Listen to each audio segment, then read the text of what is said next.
पीली शर्ट पहने हुए, कोटी पहने हुए खड़े हुए, आ जाइए।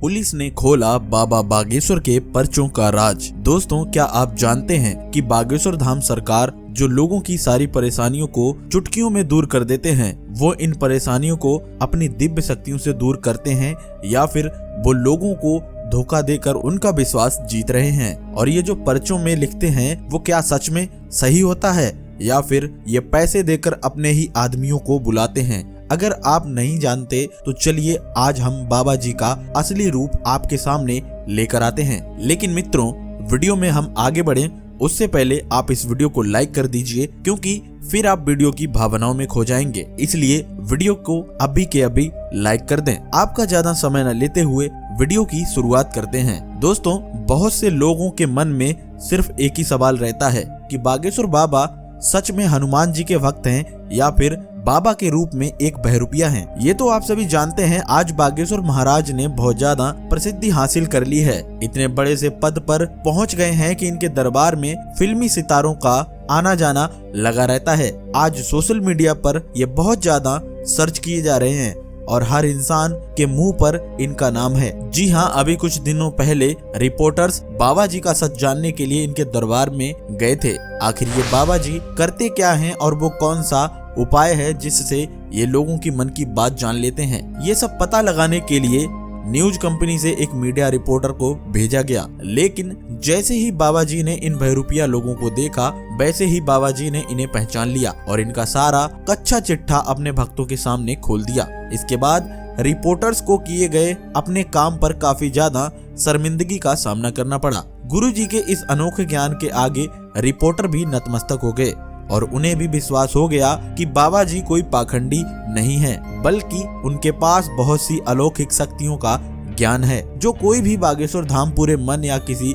गलत उद्देश्य से आता है, उसका राज बाबा जी उनकी शक्तियों के आधार पर सामने लाकर रख देते हैं। बाबा जी इंसान को देखकर ही पहचान लेते हैं कि ये किस मनोकामना के साथ दरबार में आया है। अगर मनोकामना अच्छी नियत से की जाती है तो बाबा जी उसे चुटकियों में सुलझा देते हैं। लेकिन अगर कोई इंसान बुरी नियत या फिर किसी के लिए कुछ बुरा कराने के लिए आता है तो गुरुदेव फटकार लगाकर उस इंसान को वहां से भगा देते हैं। गुरु जी कहते हैं कि मैंने ये दरबार अपने भक्तों के कष्ट दूर करने के लिए लगाया है, ना किसी का बुरा काम करने के लिए मैं ये दरबार लगाता हूँ। अपनी इसी भली सोच को आज ये दुनिया के कोने कोने में पहुँचा रहे हैं और बहुत से लोगों के घरों को इन्होंने अभी तक ठीक कर दिया है। आपको बता दें, बाबा जी का असली नाम धीरेन्द्र कृष्ण शास्त्री है। बहुत से लोग यही सोचते हैं कि आखिर धीरेन्द्र कृष्ण शास्त्री इतना ज्यादा ज्ञानी कैसे हो गए, कैसे प्राप्त हुआ उनको इतना सारा ज्ञान। आप सभी को बता दूं, जब बाबा जी छोटे थे तो वो हमेशा हनुमान जी की सेवा और उपासना में लगे रहते थे और सिर्फ 14 साल की उम्र में ही इन्होंने हनुमान चालीसा का जाप करना प्रारंभ कर दिया था। बाबा जी भगवान की आस्था में इतने लीन हो गए कि इन्होंने दुनिया को तो ऐसे त्याग दिया जैसे इनको कोई मतलब ही नहीं। आप सभी को बता दूं, इनके दादाजी भी हनुमान जी के बहुत बड़े भक्त थे और वो भी भगवान की आस्था में ही लगे रहते थे। बाबा जी के दादा गुरु जी भी लोगों के कष्ट दूर करने के लिए दरबार में बैठा करते थे, लेकिन इनका दरबार बहुत छोटा सा हुआ करता था। इस छोटे दरबार में बहुत से लोग अपनी परेशानियों से छुटकारा पाने के लिए दादाजी महाराज के पास आते थे, क्योंकि दरबार भले ही छोटा हो लेकिन दादाजी की शक्ति और ज्ञान की कोई कमी इनके दरबार में नहीं हुआ करती थी। इनके दरबार में भरपूर ज्ञान और शक्तियां देखी जाती थीं। उनका ज्ञान बहुत ही प्रबल था, इसलिए गुरुदेव ने भी अपने दादाजी से बहुत सी शिक्षाओं का ज्ञान लिया।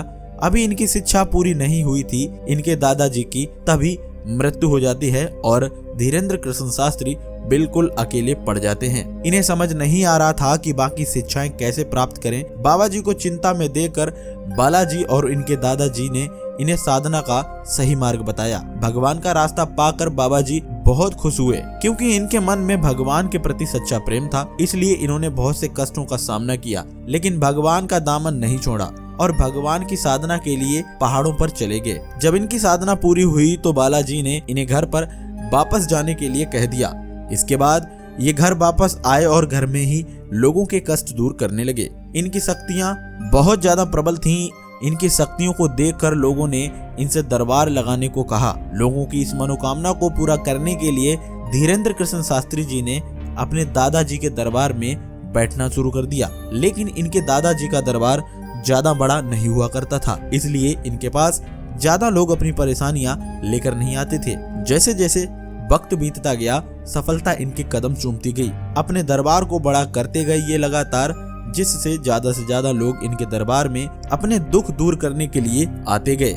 मित्रों, आज के समय में बालाजी का दरबार सिर्फ एक दो जगह ही नहीं बल्कि बाहरी विदेशों में भी बहुत से लोग ऐसे मौजूद हैं जो अपने कष्टों को दूर कराने के लिए बाबा जी के पास आते हैं, और बाबा जी अपने भक्तों के कष्टों को बताने से पहले ही उन्हें कागज पर लिख देते हैं। कष्टों को कागज पर लिखने के बाद बाबा जी उनका समाधान भी बताते हैं। आपको बता दें, जो कोई भी बाबा जी के दरबार में कष्ट को लेकर जाता है तो उसे 2 दिन तक सपने में बालाजी महाराज के दर्शन होते हैं, जिससे उसके सारे कष्ट खत्म हो जाते हैं। यही कारण है कि आज लोग करोड़ों की संख्या में गुरुदेव के पास जाते हैं। हनुमान जी की कृपा और अपनी कड़ी मेहनत से तथा धीरेन्द्र कृष्ण शास्त्री के आशीर्वाद से यहाँ पर जितने भी लोग जाते हैं वह अपना जीवन सुखी बिताते हैं। दोस्तों, क्या आप लोग भी बागेश्वर धाम सरकार के दर्शन करना चाहते हैं तो हमें कमेंट में जरूर बताएं। अगर आप हनुमान जी के सच्चे भक्त हैं तो कमेंट में जय हनुमान जरूर लिखें। साथ ही साथ यदि आपको हमारी ये वीडियो पसंद आई है तो इसे ज्यादा से ज्यादा लाइक करें, और इस तरह के अमेजिंग और इंटरेस्टिंग वीडियो देखते रहने के लिए